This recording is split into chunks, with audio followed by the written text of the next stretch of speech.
Welcome to the 13th episode of Phenomenal Woman Wednesday. I am your host, Dr. Saran Nataki. Thank you for joining. Welcome to Power 365 Phenomenal Woman Wednesdays. This podcast will address issues ranging from what is a phenomenal woman? Are you enough? Community service, paying it forward, the manifestation of dreams with words and action, the power in being a woman, the men who support phenomenal women, fashion, and much more. Stay tuned. Welcome back. I hope you all had an amazing 2 weeks. We are still in January 2020. 2020, the year for manifesting your desires and purpose. So, in alignment with that, I'm going to talk to you today about self-validation. Self-validation. How do we draw the line between self-validation, external validation, appropriate social norms, and contributing to the world your best and authentic self? How do we do that? I think this is something that we all grapple with, from time to time. And, why? Why do we grapple with this? Because we want acceptance. We want to be beautiful. We want to be smart. We want to be contributors. We want to be accepted. We worry that, we are contributing something that isn't being valued. And in doing that, we look outside of ourselves to get validation that we're, going about this whole thing the right way. Are we doing this right? Am I looking right? Am I saying the right things? Am I being well received? We worry about, those things.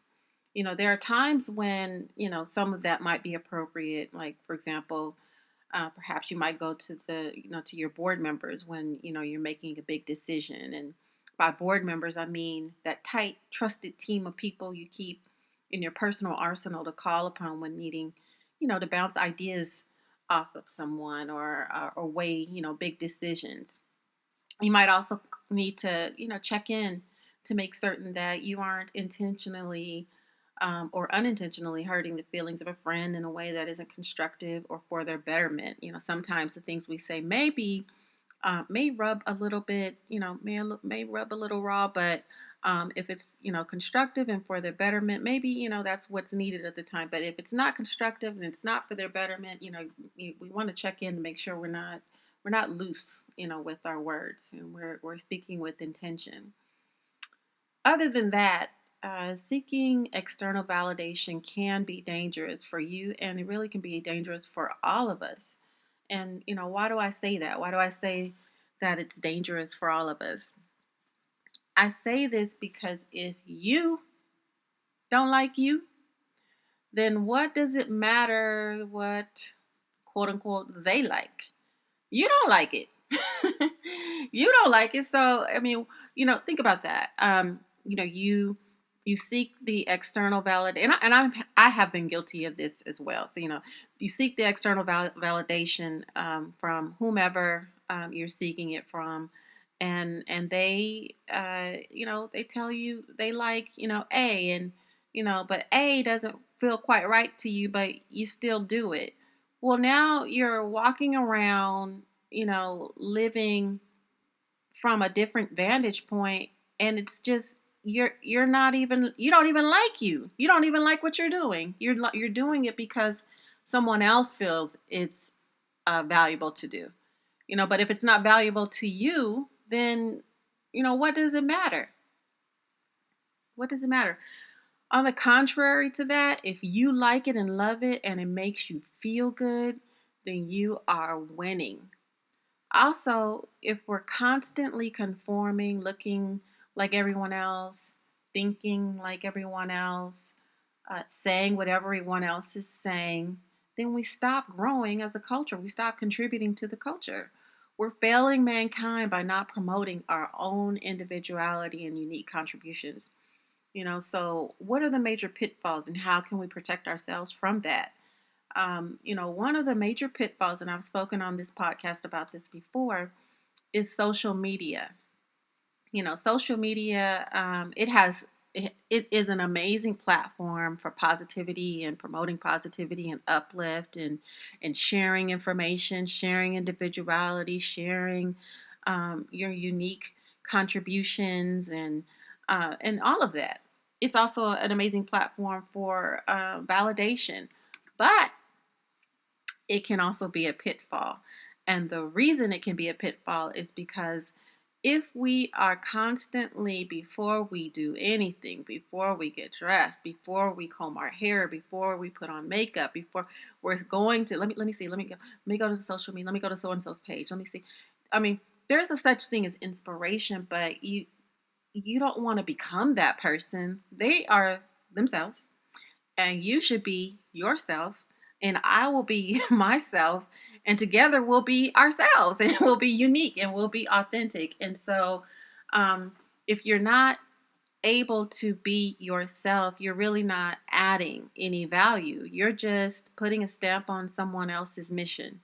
And so, it's really important that we honor ourselves and we're true to our own conviction and we're true to our own desires and purpose.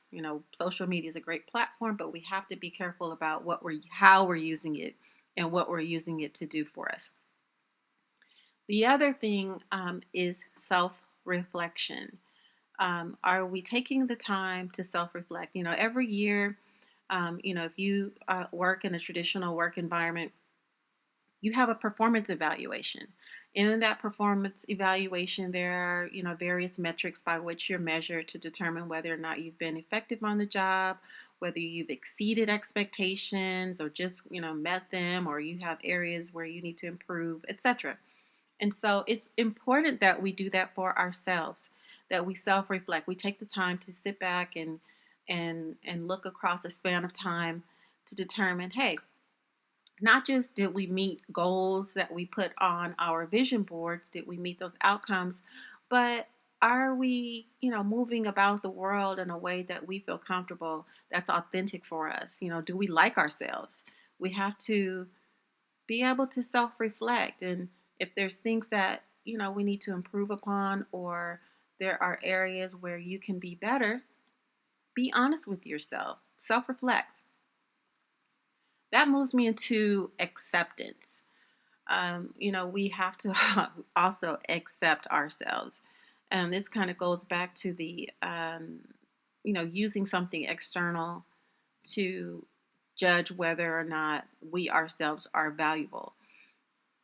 You're going to be different. You're not going, unless you have an identical twin. And even in those instances, you're still an individual. You may look the same, but you're totally different people. You're two individuals with two souls, two different sets of goals, two purposes for your life, etc. So,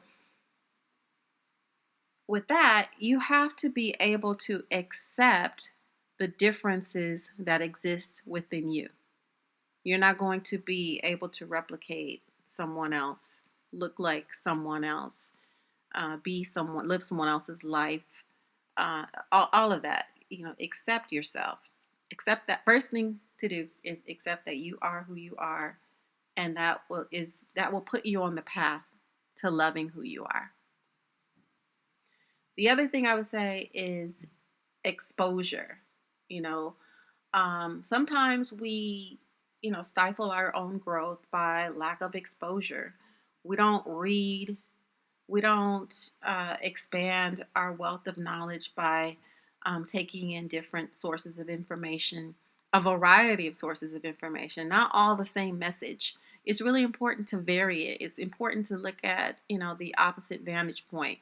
It's important to listen to someone who thinks differently than you, because it may stretch you and help you grow. You might surprise yourself and realize that, hey, maybe, person A really isn't all that different. Maybe there's something there that you didn't consider. There's information that you didn't know about. And so, one way to, bring that message home and true to life, to something that you can actually digest, is to think back on yourself 10 years ago, 15 years ago, 20 years ago. You're a totally different person now. That person didn't have all of the knowledge that you have now. and that person didn't understand, have the scope of the understanding of that person was not as broad as what yours is today. And so, treat yourself, expose yourself to the various forms of art, music, literature, opinions. You get the idea. And finally, take time. Take time to actually spend with yourself. Are you constantly moving? Are you constantly occupying yourself with someone else's? Uh, are you constantly spending your time outside of yourself, meaning you don't have any time alone? It's really important to have time by yourself. I mean, I have found myself to be the best company. I'm pretty cool. I'm funny. I joke with myself. I enjoy reading and reflecting on the things that I've read. I enjoy walking on the trail and all of the things that I'm able to reflect upon while I'm there.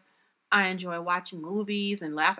I really enjoy myself. I enjoy me. I am quite amazing. So, spend time with yourself, get to know yourself, and all of that will, help promote who you are as an individual. As we move into 2020 and throughout this upcoming year, ask yourself, what can I do better for myself? How can I be better? Take the time for self development and self improvement. You will not regret it. You won't regret it. Bless us with your gifts. Bless us with your gifts in 2020. Okay, well, I just wanted to send out this really brief message to help promote your own self development and improvement over the course of this year. I want us all to be better.